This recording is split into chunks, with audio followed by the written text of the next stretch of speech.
திருவள்ளூரிலிருந்து கடம்பத்தூர் நோக்கி நீங்கள் பேரம்பாக்கம் செல்லுகிற பொழுது ஒன்றை காணலாம். கடம்பத்தூரிலிருந்து சற்று 1 கிலோமீட்டர் தள்ளி போகிற பொழுது நீங்கள் இடதுபுறமாக பார்த்தீர்கள் மிக பிரம்மாண்டமான ஒரு வளைவு இருக்கும்.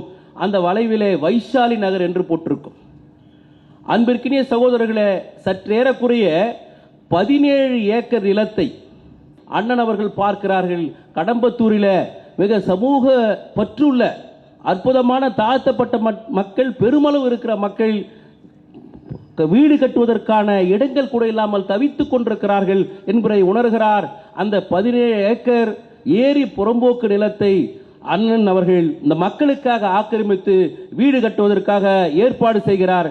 மிக ஒரு பிரம்மாண்டமான போராட்டத்துக்கு மத்தியில் அன்று இருந்த ஆசிம் அலி என்கிற IAS அவர்கள் இதை உடனடியாக இந்த ஆக்கிரமிப்பை உடனடியாக எவிக்ஷன் செய்ய வேண்டும், இவர்களை தூக்கி எறிய வேண்டும் என்று தொடர்ந்து முயற்சி செய்கிறார். ஆனால் அண்ணன் அவர்களுடைய அரணாக நின்று அண்ணனுடைய கடுமையான கள போராட்டத்தில் அண்ணனுடைய கடுமையான போராட்டத்தின் வாயிலாக ஆர்ப்பாட்டத்தின் வாயிலாக தொடர்ந்து அந்த ஆசிம் அலி IAS தொடர்ந்து முற்றுகை போராட்டம் நடத்தி அந்த 17 ஏக்கரையும் நம்முடைய தாழ்த்தப்பட்ட மக்களுக்காக மீட்டெடுக்கிறார்.